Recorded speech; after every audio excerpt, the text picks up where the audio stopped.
Alright guys, let's get to spoilers. Woo!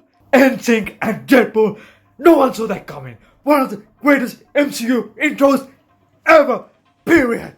And all of this were happening while this crazy motherfucker was desecrating Logan's adamantium skeleton and killing the TVA in the most brutal way possible.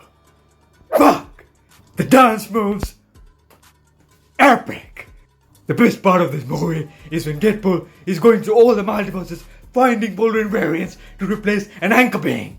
You get the short Wolverine, you get the Wolverine fighting the Hulk, which I was a bit not that good with it because will we ever see this duo fighting? This was just reduced into a cameo, right? I don't know, guys. But the best part is the cavalry. Oh my god! This guy, well, everyone was screaming in the theater, man. Right? This guy was so perfect as Wolverine. He got only one line and a few seconds, and this guy did the loading guns and punched the fucking hole in Deadpool. So cool, amazing, epic, fantastic. The fights between Deadpool and Wolverine were brutal, guys. I mean, they were one of the best choreographed superhero fights out there. While I was a bit disappointed with the Mad Max scene in this movie, when I saw Chris Evans, I thought the camp was back. Not on me, even Deadpool thought that. But this was Johnny Storm, and it was fucking hilarious, guys. He did this awesome superhero ending too. You know, Deadpool was hyping up the fight between Sabretooth and Wolverine, and he was like, just expected actually. But Pyro can't be that powerful, right? You know, Johnny Storm is a mutant that can go supernova with his fire powers, and this guy just absorbed every flame in his body. That was some BS. When Deadpool saw that Ant-Man remains, he was like, oh, Paul Rudd finally died. Everyone was cracking up, dude. That was fucking hilarious. Cassandra Nova is a good villain, and the actress did a very good job portraying her, but I don't know. And Johnny Storm's got the first death in this movie, guys. That was fucking scary. I think Wolverine starting up a Sentinel leg was paying homage to the Deadpool game which was released years back. The fight scene in the car was really fun and creative as heck. Let's get to the cameos, guys. I know Jennifer Gunn's Electro was a bit underwhelming. Even Deadpool, right, was like, huh? And you know, the music started hitting hard when fucking Blade entered the frame. You guys, I was like, whoa, oh my god, what the fuck is going on? And then for him was freaking Channing Tatum's Gambit. I was like, yo, yeah. And then I just remembered all the cameos in this movie are from the people who might not come back again.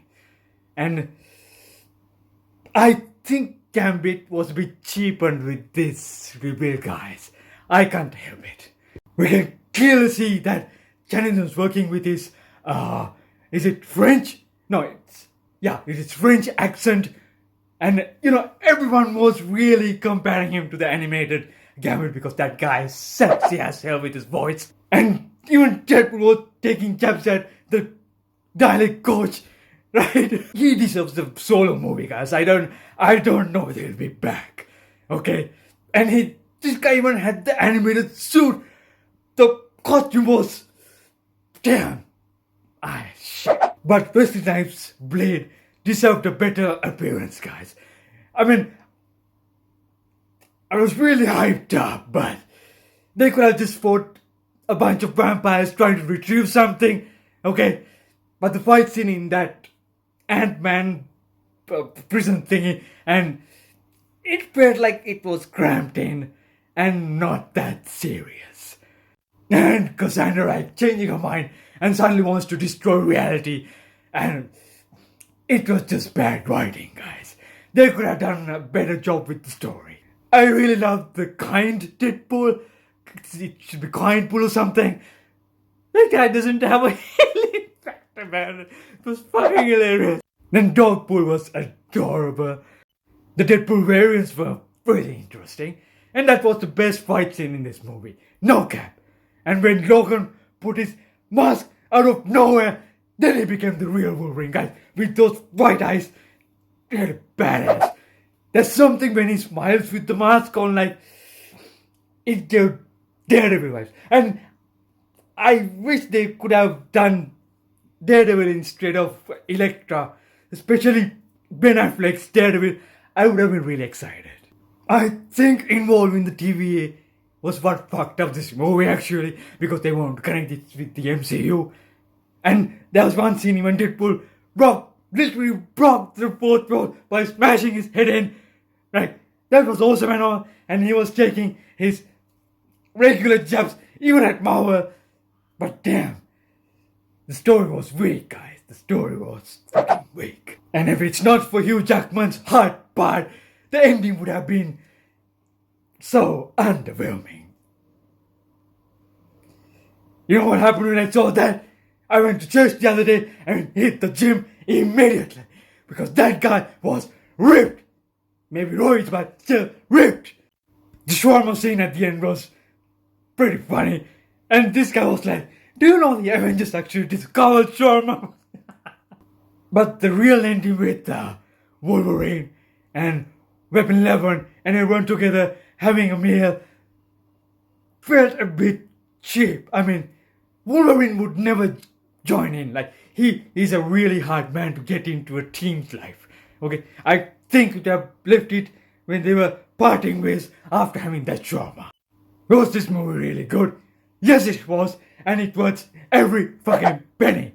But did this save the MCU? Not quite, actually. Deadpool may be MCU's Marvel Jesus, but honestly, you guys, I love Deadpool 2 more than this. No cap.